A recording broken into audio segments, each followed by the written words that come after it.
Alô, alô pessoal, turminha do bem, fãs de animação, desenhos animados, filmes, live action, stop motion, desenhistas, pessoal fã de artes ou que só gosta de ouvir umas dicas, umas bobagens sobre livros, sobre cultura. Eu tô aqui para fazer um vídeo sobre esse livro aqui, ó, O Tempo e o Espaço na Cultura Japonesa. Na verdade, Tempo e Espaço na Cultura Japonesa, que de Shuichi Kato.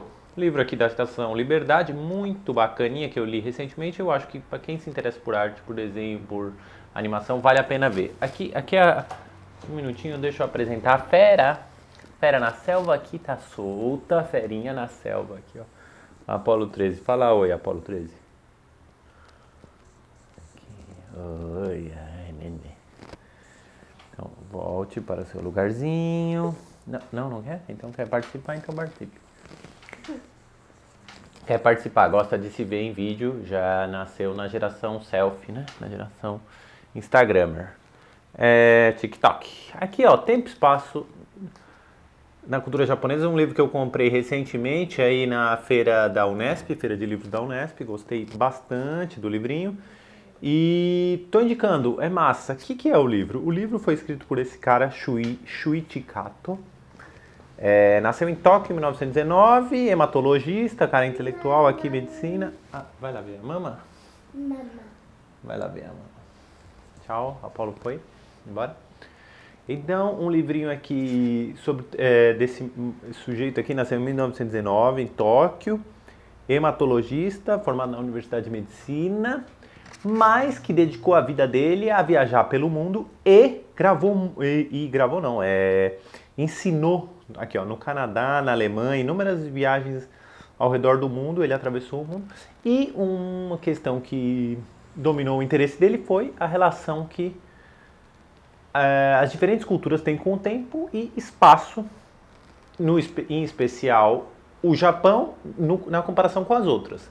E aí o que ele faz é uma avaliação de como os japoneses lidam com o tempo e espaço através da sua cultura, da sua política, mas muito na sua relação artística, estética com o mundo. O primeiro capítulo é maravilhoso. O primeiro capítulo, eu vou discutir aqui um pouquinho mais sobre o primeiro capítulo para vocês entenderem a lógica do Shuichi Kato. O que ele diz aqui, ó, que a cultura japonesa ela é feita, o pensamento japonês é moldado no aqui e agora. E eles têm uma relação diferente da nossa cultura ocidental judaico-cristã. Porque ele fala assim, ó, vou ler um trechinho para vocês verem que interessante. A representação do tempo com um começo e um fim, e do tempo histórico como uma linha reta delimitada, parte de uma linha com ambas as extremidades fechadas, é característica do mundo judaico-cristão. Ele fala aqui que nossa cultura formada pelo raciocínio judaico-cristão, a gente entende o mundo, o tempo, né, e o mundo, o nosso universo, como uma linha fechada. Existe um começo, né, a invenção do universo por Deus, né, em 7 dias. Existe o final, o Apocalipse. Aqui ele coloca, ó. O Antigo Testamento relata não apenas a mitologia da criação do céu e da terra, mas também do fim do mundo. Deus mostra a Adão e também a Abraão e a Moisés todo o passado e o futuro, o seu desenrolar e o final desse extenso período. E aí ele vai mostrando aqui, no começo ele fala sobre essa relação que a gente tem, de que como tem um começo e um fim, todos os eventos, eles são marcantes e são únicos. Eles fazem parte dessa trajetória da humanidade, vamos dizer. O êxodo do povo do Egito, o êxodo de Moisés ali, ele é um momento marcante no começo, vamos dizer, dessa longa trajetória.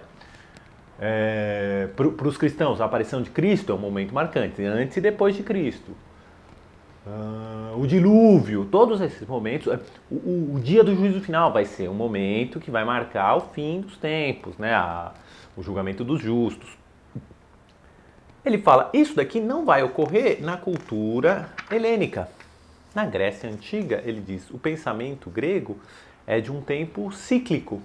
É um tempo cíclico, um tempo em que os homens podem morrer, nascem e morrem, mas o universo não tem um começo e um fim. Isso, ou o começo não tem a importância que tem para nós. O que ele diz aqui, ó, nas escolas filosóficas de Pitágoras, Zenão, Cício e Platão, a continuidade do universo é garantida pela repetição de um ciclo eterno. Platão pensava o universo como um corpo esférico. O tempo podia ser calculado pelo movimento circular. Pensou-se que o próprio tempo delineava um tipo de circunferência. Então aqui é muito interessante que ele fala assim, na Grécia, tudo se repetia porque a visão que eles tinham do mundo, do universo e do tempo era como as revoluções celestes, né? Como o céu, o sol que nasce de um lado, termina do outro, vai e volta, né? Sempre nesse ciclo. E ele fala, assim que eles pensavam. Então, por exemplo, mesmo que tivesse tido aqui ó, a guerra de Troia, haveria uma outra, pelo menos uma guerra muito semelhante. Haveria uma outra guerra depois, entendeu? É tudo repetição, repeteco, sabe? Repeteco. Aí aqui ele vai falar da China também, que também é uma visão cíclica. Tem alguns, não vou detalhar tanto aqui, porque não é nosso interesse, da visão chinesa. Aí ele vai falar do budismo, do samsara, que ó, é um meio cíclico, meio retilíneo, né? Porque a pessoa, no samsara, o tempo é uma sucessão sem limite, porque a vida e morte se repetem sem cessar. A ideia deles do samsara é que as pessoas nascem e morrem, mas é uma repetição eterna, né? A pessoa pode aqui, ó. As reencarnações no samsara não são necessariamente a repetição dos mesmos acontecimentos. Certamente a vida e a morte se repetem, mas todos os acontecimentos entre a vida e a morte que ocorrem para o monge e para o búfalo não se repetem. A pessoa pode morrer como monge, nascer como búfalo. É uma repetição da vida. A pessoa continua, né? O ser continua surgindo no ciclo da vida. Mas o que acontece para o monge não acontece para o búfalo. Então, aqui ele diz que esse pensamento surgido aqui na China, esse pensamento budista aqui, ele é um mix dos dois, né? Um pouco cíclico, um pouco retilíneo. E aí ele vai chegar no pensamento japonês. Aqui, ó, no pensamento japonês. Esse é o primeiro capítulo, só estou mostrando para vocês entenderem a profundidade da análise do Shuichi Kato. E aqui ele vai, aos poucos, dizer que o pensamento japonês é muito mais cíclico, porque a evolução do tempo, para eles, não é como a relação com o céu, né? A evolução celeste que Aristóteles, Platão, os gregos viam. É com o passar do ano. Falou, para os japoneses existem muitos e muitos poemas, segundo o Shuichi Kato, sobre primavera, verão, outono e inverno. E falou que para eles a evolução da vida se dá nesse ciclo de renovação, né? Primavera, verão, outono, inverno, primavera, verão, outono, inverno. É esse ciclo assim, repetitivo e eterno. E essa relação com essa natureza que se repete, mas se repete diferente, vamos dizer. Tem o seu ciclo, não é uma natureza que nem do sol, que é todo dia a mesma coisa, né? O primavera, cada estação tem sua particularidade. Aí no segundo capítulo ele vai falar sobre o tempo, as questões gramaticais, como que os japoneses usam o tempo gramaticalmente, né? Características da língua japonesa. Sinceramente eu li, achei dificílimo, não sou especialista em língua japonesa, comecei há umas décadas atrás, fiz uma ou outra aula de japonês, pulei esse capítulo, não me interessou. Aí ele vai falar literatura japonesa, aí já me interessou um pouco mais. Aí ele vai falar a arte e o tempo, ele fala da expressão corporal, como as danças japonesas não é uma dança contínua, existe a pausa, o poder da pausa, porque fala assim, provavelmente o dançarino japonês nunca tira os 2 pés do chão. E aí ele tem um termo aqui legal que é o mie, que é quando na dança você chega numa pose-chave. É legal para quem pensa em animação imaginar que são as poses-chave, né? E ele falou, na dança japonesa tem essa pose-chave e o dançarino para na pose-chave. E aí continua o movimento depois. Mas não é que nem a dança ocidental, que ele fala que o dançarino está em constante movimento e pulando o tempo todo, tirando os pés do chão o tempo todo. Falou na dança japonesa, não. Depois ele vai falar, na parte 2 do livro, ele vai falar os tipos de espaço. Aqui é muito legal, ele discutindo assim como são os mura, que são esses vilarejos japoneses típicos que a gente vê em filme, sabe, que fica no meio do vale. Ele fala como é a relação das pessoas ali. Ele vai falar como é a relação arquitetônica dos japoneses, que eles têm uma primazia da assimetria, ao contrário da China, que ele fala que é uma sociedade simétrica. Você entra num templo, você entra numa cidade chinesa, tudo é simétrico. Ele fala assim, você vai numa loja de comprar um vaso de enfeite na China, você tem que comprar 2, um para cada lado da casa. Falou, no Japão não existe, é o contrário, a ideia de que a natureza ela é assimétrica e que o nosso ideal é chegar na estética da natureza, que é assimétrica. E aí ele vai falar, a poesia japonesa é construída nesse raciocínio, a literatura é construída nesse raciocínio assimétrico, vamos dizer, não existe a busca de simetria formal, né? E as casas, ele fala, as casas também são feitas, porque as casas, ele diz, no Japão, aqui eu estou simplificando o raciocínio dele, mas é bem isso que ele diz. Ele fala, as casas no Japão, elas são meio que feitas, vamos dizer, nos puxadinhos, tipo puxadinho. E aí ele fala, se uma casa é feita no puxadinho, não tem como ela atingir a simetria por acaso. Falou, a simetria, né, que é bilateral, que os dois lados têm que ser igual numa casa, precisa ser pensado com antecedência. Não é assim, você imagina assim, eu começo a fazer um desenho e em algum ponto tudo fica simétrico. Não, desde o começo precisa da unidade da simetria.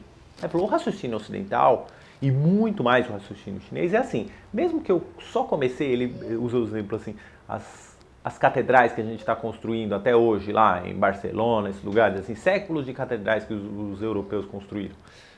Desde o começo já tem o desenho completo, a simetria bilateral completa. Já tem o pensamento. Falou, no Japão não, você começa a construir e aí você vai encontrando os caminhos, novos cômodos, novos telhados. Você vai chegar à simetria? Não, porque você não pensou a princípio, então você vai fazendo puxadinho, é muito difícil. E aí ele vai chegar nessa outra questão também, que é as partes são mais importantes do que o todo, por um pensamento japonês. E isso eu fiquei pensando, ele não chega nesse ponto, mas eu fiquei pensando nos filmes do estúdio Ghibli, né? Como as partes de um filme do estúdio Ghibli é mais importante do que o todo, enquanto o cinema que a gente assiste da Pixar, americano, ele pensa muito na unidade, né? No filme enquanto uma unidade. Não existe cena do filme que não possa ser tirada sem que comprometa o sentido total do filme. Já nos filmes, por exemplo, do estúdio Ghibli, isso daí é minha interpretação, ele não fala isso, mas cada parte não é necessariamente um degrau na evolução da jornada do herói. Existe momento do filme de contemplação, existe momento de reflexão, que não são como numa fila, numa cadeia de eventos, né? Talvez, na minha opinião, seja resultado dessa estética que é valorizada pela cultura japonesa. Bem, tá ficando um pouquinho longo o vídeo, eu penso que foi o que eu quis dizer, isso é uma introdução do raciocínio desse livro aqui, O Tempo e o Espaço na Cultura Japonesa, da Estação Liberdade, que eu achei bem bacana, mas vou dizer que eu li uma vez, entendi 10%, aí assim que eu terminei, em seguida comecei a reler, e aí eu já gostei mais. Então é uma dica, se você pegar esse livro, não fica com medo de ler até o final, pular muitas partes, porque ele é bem complexo, difícil, requer também ele cita muita pintura, muita escultura, arquitetura, tanto ocidental quanto oriental. Então ele exige bastante, tem muita nota de rodapé, aqui, aqui é rota de rodapé, só isso é rodapé. E não é mal escrito não, mas é duro, é um pouquinho duro. O segundo capítulo, como eu disse, eu pulei, não tive condições, eu li um pouco, mas não tive condições de entender a gramática japonesa. Mas eu indico, eu acho que é legal, para quem trabalha com arte eu acho que é um livro legal. Indico sim, pode ir atrás, dá uma... me escreve se achar que quer que eu comente mais alguma coisa desse livro, posso mandar até um trechinho aí para vocês darem uma olhada, quem se interessar. Mas quem gosta de cultura japonesa talvez curta esse livro aqui. Bem, espero tenham curtido o vídeo, dá um joinha, escreve um comentário aí, se inscreve no canal e até mais. Falou!